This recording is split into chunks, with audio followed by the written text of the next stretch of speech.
Hi, everybody. I wanted to thank you for sitting down and joining me for another episode. I normally don't do introductions to a lot of the stuff that I do. However, today is going to be a little bit different, and I am doing an introduction. And the reason why I'm doing so is because I want to let you know that there are some images in this interview which are going to make a lot of people feel uncomfortable. Today, we sat down and we're speaking with Greg from edna, as well as somebody who we're going to call WP. You will notice that at times we messed up and we had to bleep his actual name out of the interview itself, but we wanted to protect his identity, particularly because a lot of the things that he's fighting for are essentially fighting against organized crime. So I wanted to take a few minutes and just give you a little bit of a prep. Some of the images that you're going to see during this interview are relatively disturbing. I would suggest that if you have a weak stomach, that you avoid watching them and perhaps skip through them. But I also want to say that I put those in for a certain reason. I put those in not for shock value, but just because there are things that are covered up often and a lot of us don't know a lot about. A lot of the things that we speak about in this interview are real. They're very important social issues, and I think it's really important that everybody takes a cold, hard look at some of the things and some of the injustices that are going on today. There will be a scene following this quick introduction that is going to make a lot of people feel queasy. That scene in particular is a rhino that has been poached for its tusk, where essentially the tusk has been actually removed with an axe from the body.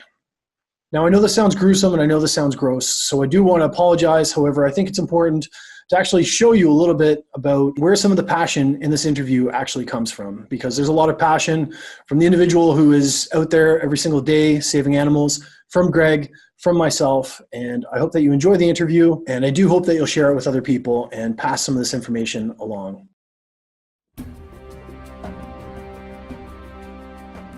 In the footage you're watching, this rhino from an Eastern Cape private game reserve had its horn hacked off while it was still alive. Vets and wildlife managers tried in vain to save its life, but the wounds were too severe and it had to be put down. South Africa is custodian to over 90% of the world's rhino. In 2010 alone, 330 rhino in South Africa were killed by poachers for their horn.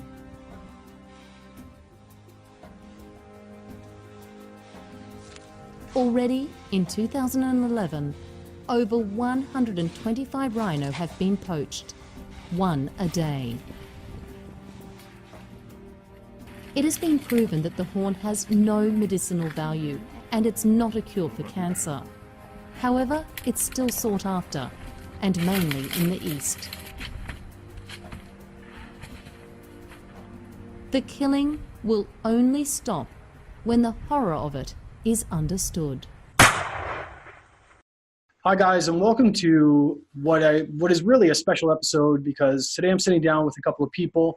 One, of course, being Greg from edna, and one is, it's a little bit of a different interview today because we are protecting this particular person due to the nature of a lot of what they have going on. They are, in fact, fighting what is really organized crime in South Africa. So I want to introduce WP from Wildlife Protector as well, who is doing some really, really important work in Africa. We're going to talk about basically some of the experiences that he's had, what's going on, and what exactly his mission is. And then we're going to talk a little bit about how edna essentially ties into this. So we're going to call him WP for now. We have him live joining us by voice. WP, I want to thank you for being here. Do you mind just kind of giving a brief introduction about who you are, what you're doing in Africa right now, and perhaps the reason why we're not showing your face and some of the things that you're up against? Yes, thank you very much for the opportunity. I really appreciate it. So I started my quest to protect wildlife and be the wildlife protector for those who have not got a voice.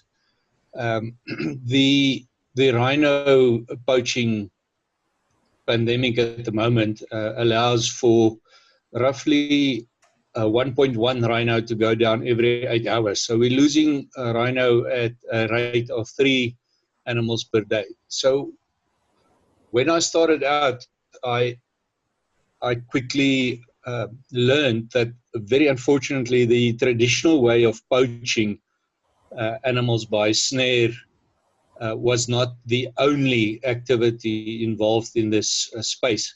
And I focused on more higher level crime, which was induced with chemical poaching, what is known the term chemical poaching. And in short, please, Greg, as a veterinarian assist, but immobilization drugs are used mainly for a very, very low sound footprint. The animals are darted with conventional substances, chemical substances, which is atropine, and well known in Africa as the product M99 immobilization drug. And the animal is subdued. It's not a total anesthetic. It's more a combination of sedation and tranquilization.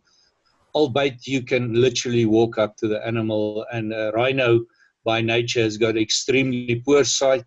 It's got good hearing, but the drugs affect the central nervous system immediately, and the animal is literally then brought to a standstill. While the animal is sometimes even still standing up, the horn is hacked out by axe, and definitely not a surgical removal of the horn. What is traumatic about that is that the horn can regrow, but unfortunately the way the horn is hacked out, you can compare it to a human's nose, hacked out deep into the nasal cavity, into the jawbone structure, whereby all the cartilage and the growth component is totally removed. Sadly, what I must immediately mention as well is that calves don't leave the mothers. So if it's indeed a female with a suckling calf, the calf will literally just stand there. They don't even run away. And many a times, because the calves make a bleating noise, much the same as sheep, the calf is simply struck over the head with the axe, and the calf is killed immediately to stop it bleeding. So you lose two animal. If you lose a female and the calf is female, you can just guesstimate what that does to your production cycle. So the quest and the vision was immediately, first of all, to start with a DNA process via laboratories where we could immediately see which rhino product, specifically in the rhino case, but ivory as well, and many other forms, but which rhino product could be connected to rhino carcasses. And that would quite obviously help with the investigation. It would also help with so-called legal export and import all over the world. And we needed a platform for rhino product to be screened and made visible in such a format that it can be done literally all over the world, and we can immediately stop trafficking. So why is this important, and how does it connect to Edna, if I may use that term? Yes. I like the word. Is prescription drugs. What I've just explained to you is a scheduled 6 or 7 substance in Africa that can only come into the hands of the medical profession, in this case animal world, by prescription, by a registered veterinarian. And these drugs found their ways into syndicates.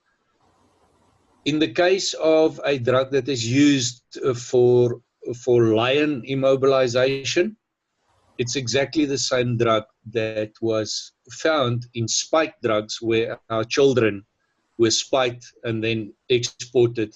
And it was quickly very, very clear that these prescription drugs were indeed the method and the choice of syndicated crime, because wildlife is only a subsidiary. You will always find where wildlife is done on a semi-commercial basis that it's connected to a syndicate, because syndicates operate that way. And there are basically 3 components. It's a form of a natural commodity. It might be diamonds, it might be gold nuggets, It might be wildlife commodity. A couple of years ago, in the early 80s, we started definitely seeing a trade in parrot and abalone, specifically in Africa, ivory, and then rhino horn. So what would happen if the rhino horn is done? The next species will just be targeted, and it's manifested through these syndicates as almost a heroic token and a token of wealth coming into mainly the far eastern countries. But back to the point, it's always connected to human trafficking of some sorts. And that is why eDNA is so important. If we can immediately latch on to the eDNA component and help Edna to get more data onto the chain, I will be able soon enough to connect a wildlife specimen onto that chain and do the same work. It's incredible. And WP, like, just to reiterate here, we're talking about, and I did play some of that footage prior to this interview of the rhino that has had its, I don't even know how to say it. Like, I've never been at a loss. Like, I've got goosebumps right now because I think drug, Matt, that drug is not an anesthetic. It's a paralytic. So they can't move, but they can feel. And and like rhinos, like, how many rhinos are there in the world, WP? Like, what are we dealing with right now? And I just, like, for me, the fact that this stuff goes on in the world blows my mind. It blows my mind. I'm getting a little choked up here and upset because I'm very passionate about it. I think people who hunt for food, that's one thing, but we're talking about an endangered species, people hacking its nose out of its face and leaving it to die with its calves. I mean, like, it's a pretty emotional, it's a pretty strong thing. And the fact that people can do that to an animal to make, I mean, I guess they make what, like, pardon my terminology, but they make like dick pills and they make like fancy things out of its nose is just sickening. What is the current state of the rhino population? Of course, you've also mentioned that it's connected to human trafficking, but what is the current state of this rhino population? Like, are there tons of rhinos floating around the world? Because I would imagine that there is not. Yes, just one comment on what Greg helped us with as well, and the footage that you saw, and it's very correct. We don't specifically use that term, but it is exactly what Greg explained. The animal can definitely feel pain.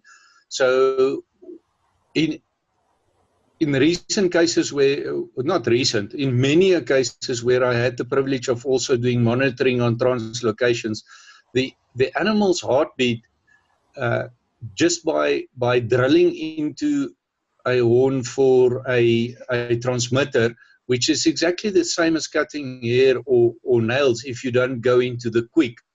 That animal is fully capable of hearing, and although we plug the ears, the heartbeat goes up to 180, 190 beats. So very much so, they are pretty much alive, and they most definitely, I guarantee you 100%, they feel pain, they feel discomfort, even if we put the probe in with a lot of gelatines on the glove, they're very sensitive. So to get back to the numbers and answer you, I don't want to speculate. What I can give you is the work I've done, and it is correlated and matched up with numerous scientists, veterinarians, and other organizations in Southern Africa. And the South Africa number, as late as 2015, was guesstimated to be 12,000 white rhino in the Kruger National Park, which is the biggest entity in almost Africa, and definitely Southern Africa, population-wise, but also land mass, size, area size. So at the moment, some scientists actually say that there are less than 4,000.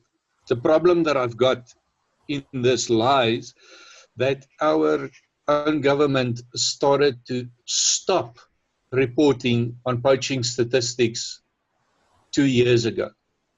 So the fact remains now that if it's not up to me and you to make a difference, get our species on record, and really start to actively work on the trafficking component, we will never know what is the total utilization figures available. Yes, we can work on mortality, and yes, we can work on traditional stats. However, when poaching goes out of the 1%, 1 to 2% realm of which it was perceived to be on average for Africa, that species declines with a tremendous rate. The graph just shoots up through the sky, and now we know for a fact that calves are incapacitated immediately. The stats that I've got, I can make available. It's really not a secret, but the shocking fact of those stats are the fact that the sex of the animals killed in species are not listed. So if I tell you that 1,000 animals died last year, unfortunately, I'm not in a position to tell you what sex died. So if we take out 700 animals in terms of a female specimen, then the knock-on effect is immense. It's drastic.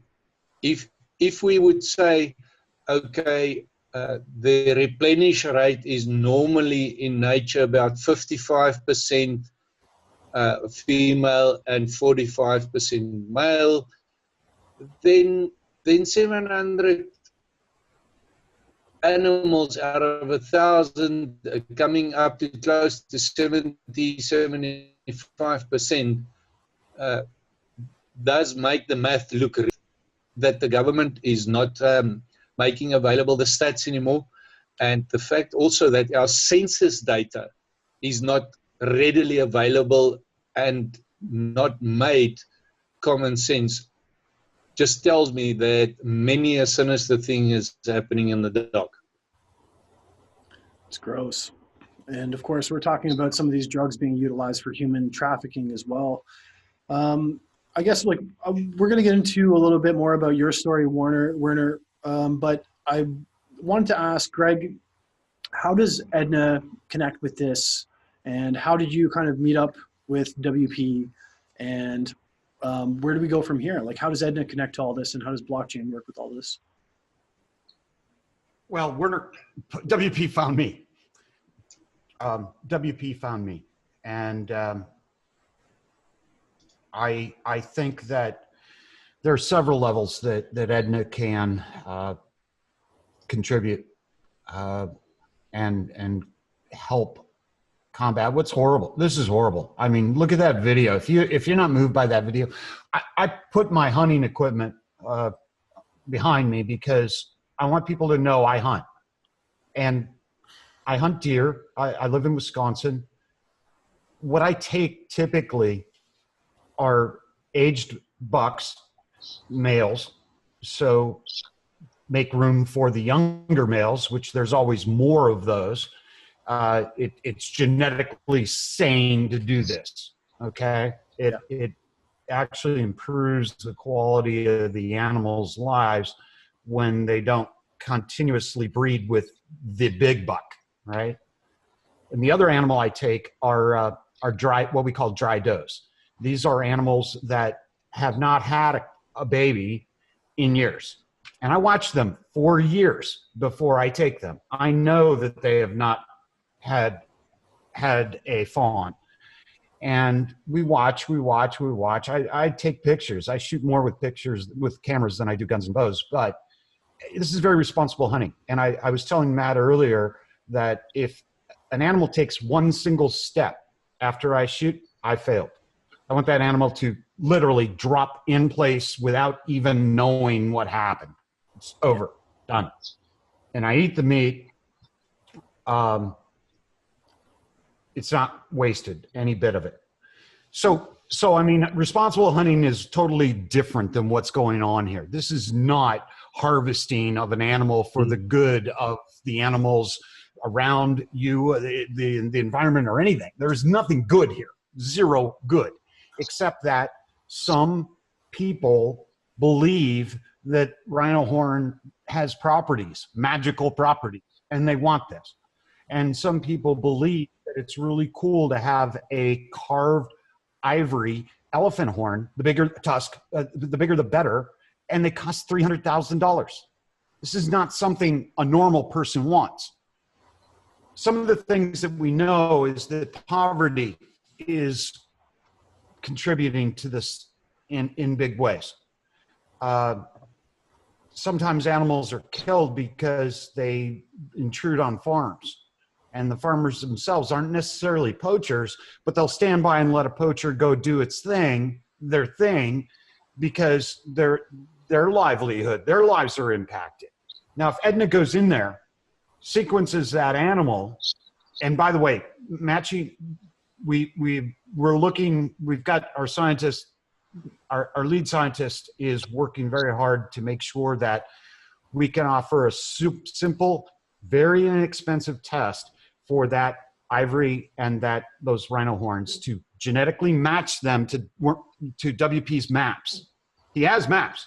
I've seen the database. It's already there. It just needs to be converted to blockchain. We can marry with it. We sequence the animal. We sequence the horn. When we find it, we know this is an illegal kill. And that guy's going to jail who's hauling that horn around, right? Yeah. That's the ultimate answer. Not only that, but as WP points out, at the same time, you're taking the human trafficker off the street, because they're the same guys. There's the same people. Now, I don't know 100% how this is going to work. What I do know is that we're going to make it work. We're going to do whatever we've got to do to make it work, to get WP what he needs so that he can actually end this thing.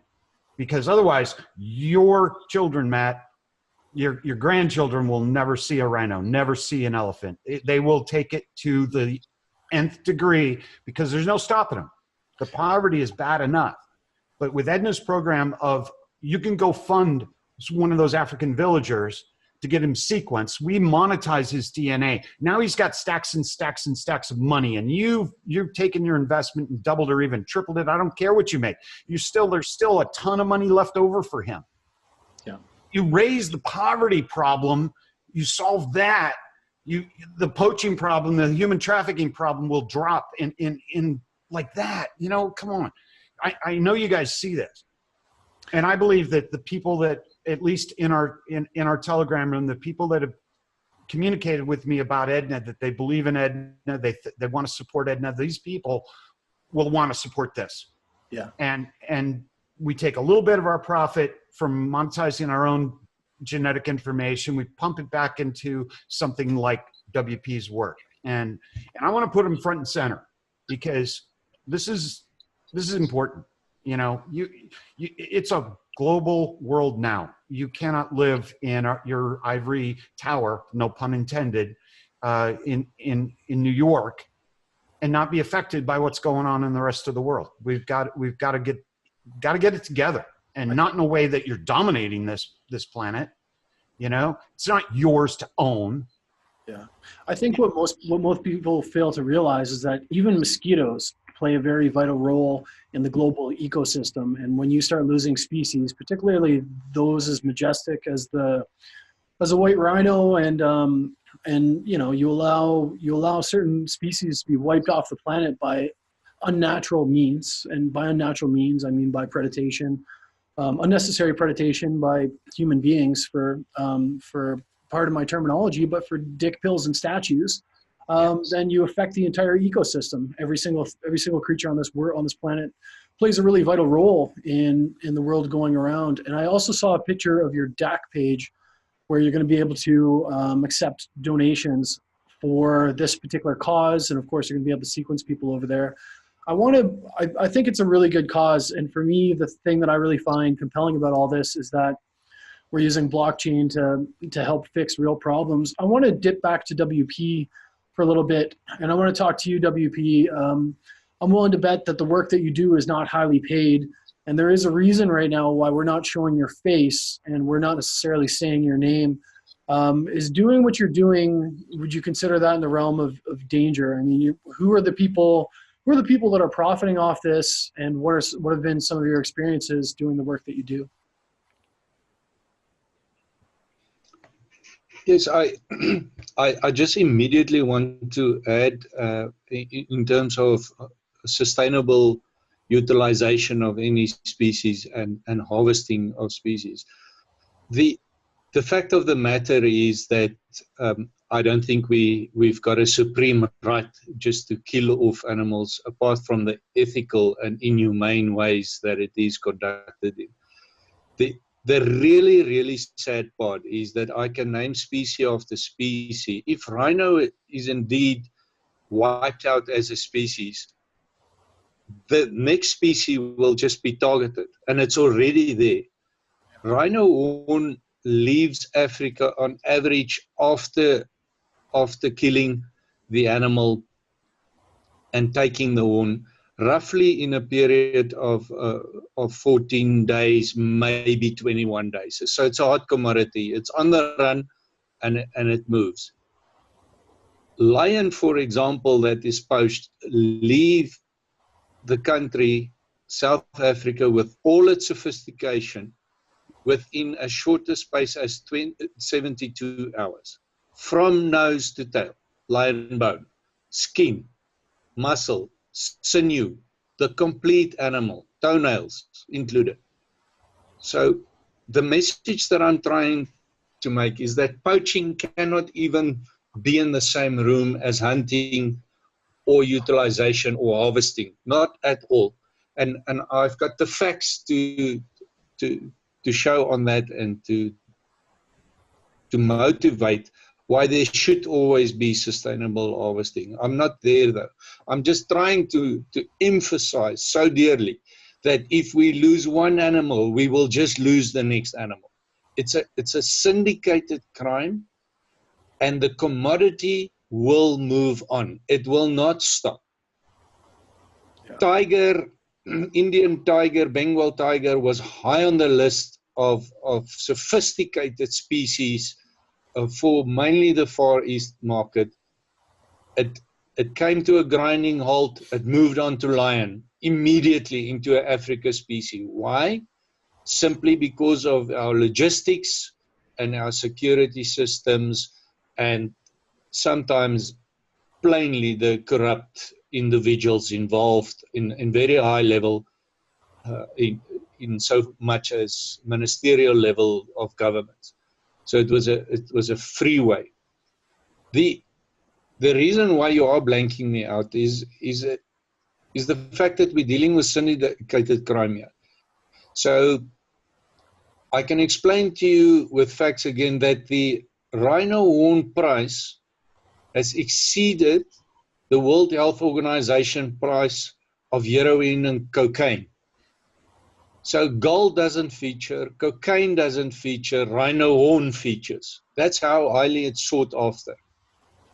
In Africa, and thank goodness to the American Secretary of State on Environmental Affairs and the American Embassy, I was part of the group to have human trafficking and wildlife commodity trafficking declared as a terrorist activity. Why?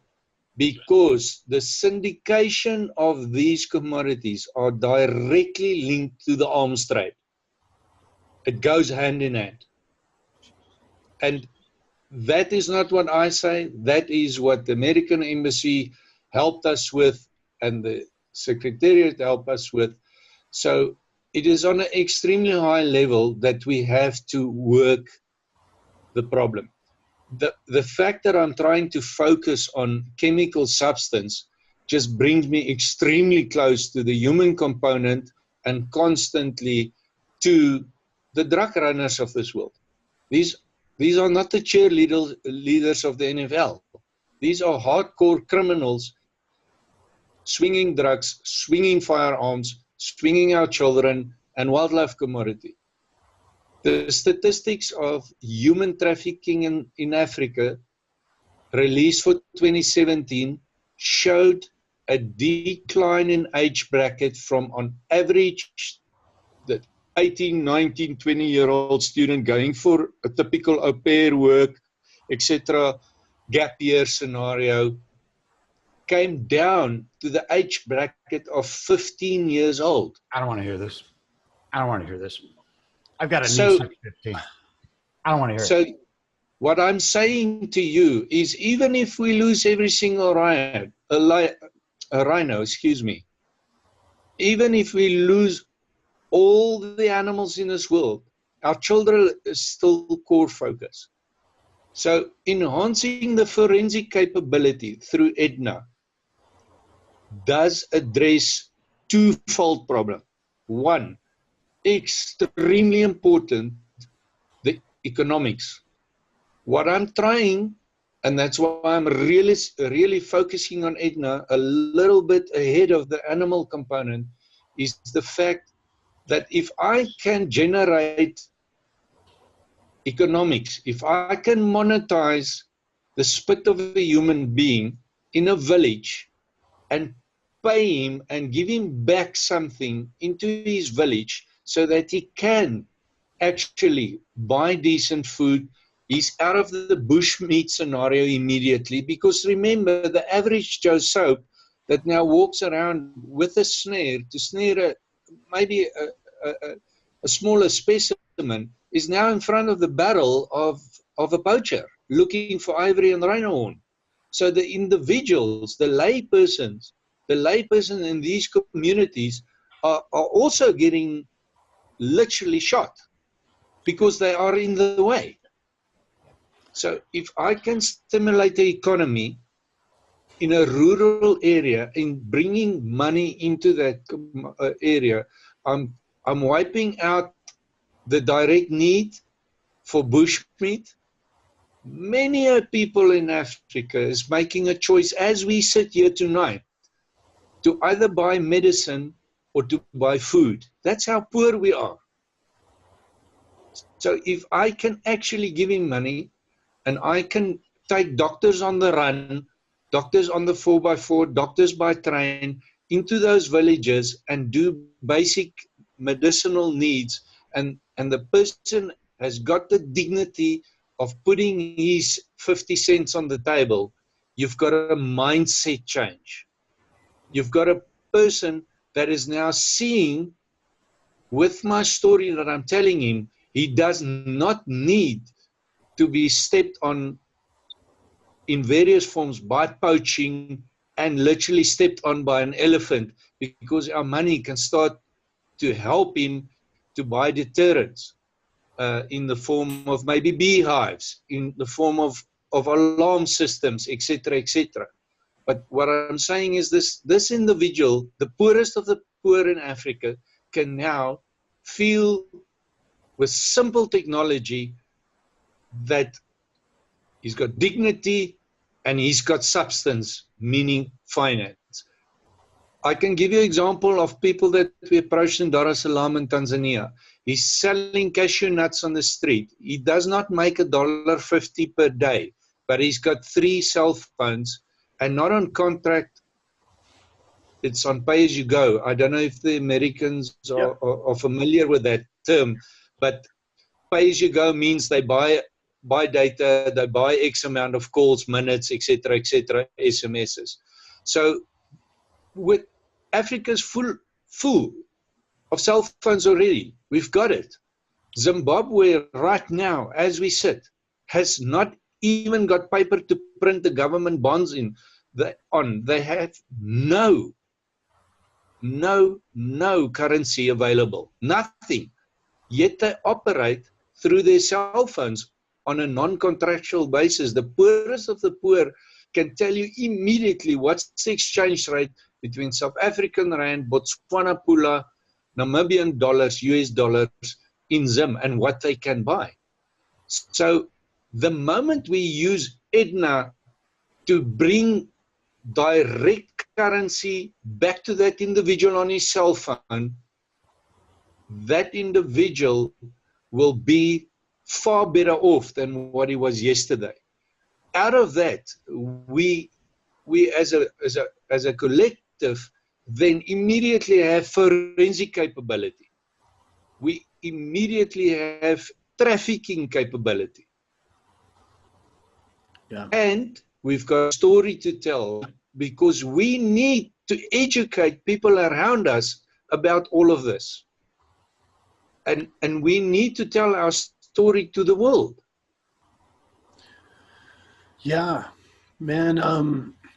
I can't even imagine some of the stuff that you see and some of the stuff that you go through. And basically what I'm understanding you say is that through some of the donations from Edna, and of course, Edna is coming up with a DAC function that is going to allow you to be able to fund people like some of the farmers or whoever it might be to help create some sort of economy in some of the places where this is happening, create some sort of microeconomy and be able to donate some money to be able to give them a way to create commerce, because even though they might not have a lot of cash, everybody seems to have a cell phone.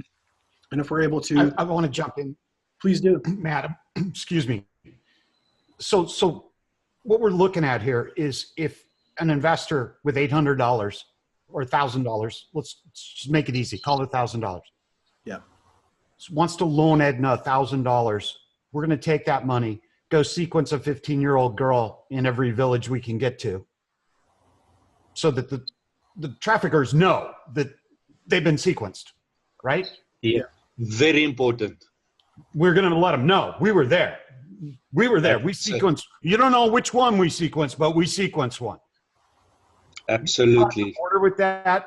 We're going to, not only that, if they are taken, right? If they are taken, there's at least some hope that we'll find them again. Somehow, some way, somewhere, right? There's that family that lost that child has some hope that they will see their daughter again. Yeah. Because DNA doesn't change, right? It is the identity. We have proof positive that this child came from here. Now, that's a big thorn in their side. They're going to have to deal with that. And for $1,000, we'll even pay you back $3,000. You have still left on the table $67,000 that can go back to that village. Now that's generational life-changing money for that village. Yeah. Oh yes. I don't want to even start to do the exchange rates of that. That is life-changing criteria and math that we're talking about now. It's a no-brainer. Come on, you can't crap out. You can't hand me $1,000 to go do that. I think it's beautiful, man. Sorry, go ahead. The real beauty in this. Sorry, apologies for interrupting you, Matt. No apologies from you ever. The real beauty of Edna, as I was explained by Greg right now, is also the fact that we must appreciate that it's a non-invasive exercise. And I don't want to swing around terms here, but we don't draw blood. We don't even have to prick a little child's finger to draw blood and put it on a plate. Yeah. We are really non-invasive. We can, on that cell phone, show this individual almost in real time that he's right there and he's part of a system. Now, beat that, Mr. Poacher, beat that, Mr. Syndicate, and show me how you are going to monetize and economize a village. Yeah.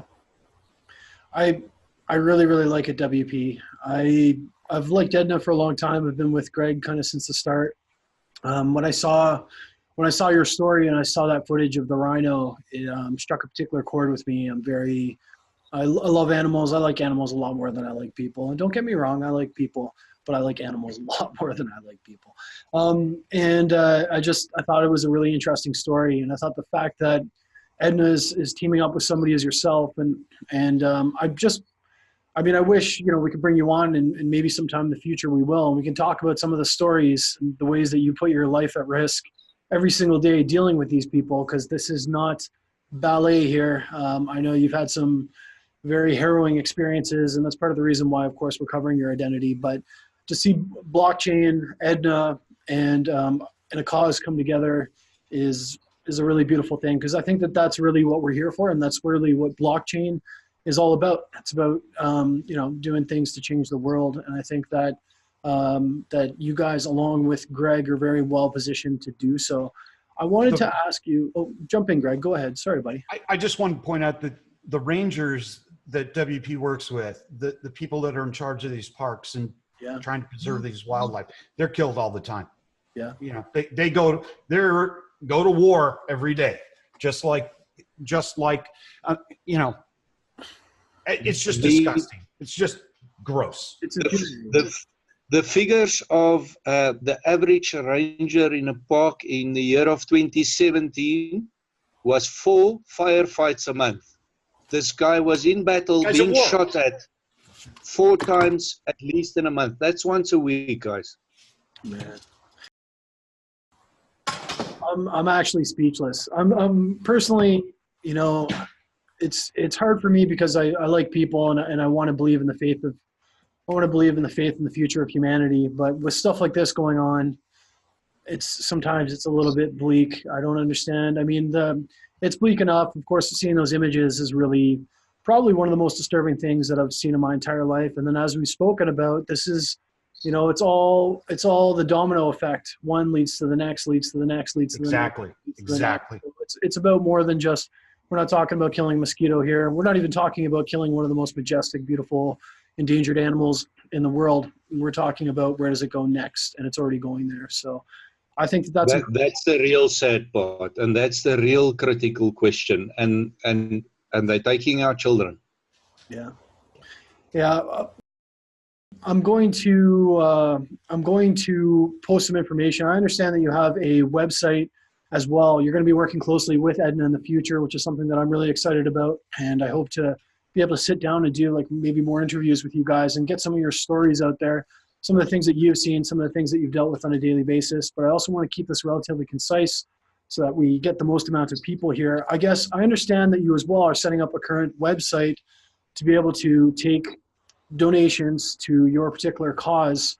And I'm going to make sure that I list that. But if people want to be able to reach out, they want to be able to get involved, and they want to be able to join this through Edna, of course, which is an avenue that I highly recommend.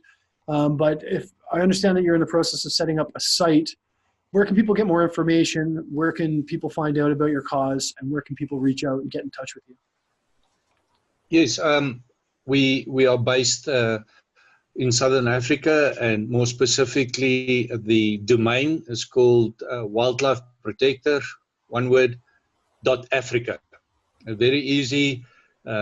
Some of our causes will be there. I think what is very important to me and to my associates is that we are not asking blindly for funds at will. Definitely not. I'm employed by this foundation, a non-profit company that I founded, not at a salary, and my life savings is taking care of me. So please, it's not to pay my car or whatever. It is for wildlife and ring fenced. If any donor at any stage would like to donate more towards human trafficking component, there will be a link to that, and the funds would be ring fenced. And at any stage, please feel free to go to Edna direct and donate there as well. We will get it there. We're going. I want to jump in here because I'm very excited about this.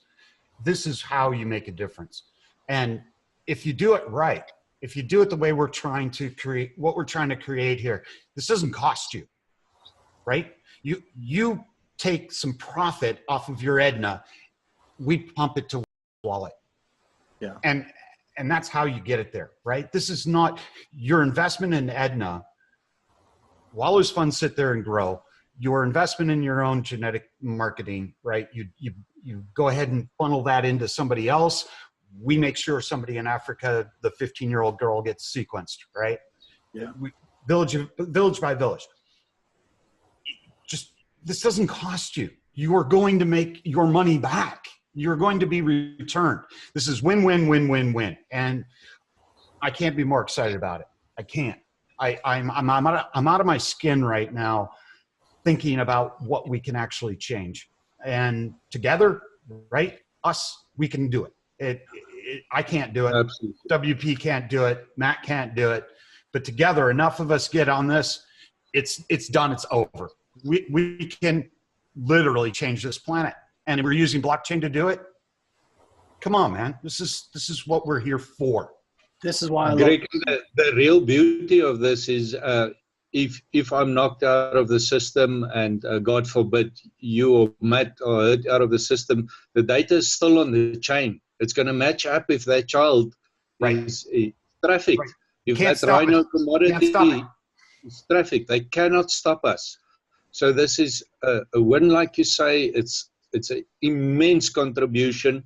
And I can't thank you enough. And I'm going to work hard on the human component, like we've discussed with the ultimate goal, if I could move on to the wildlife specimen component. But this is a win for all of us, and they can't stop us.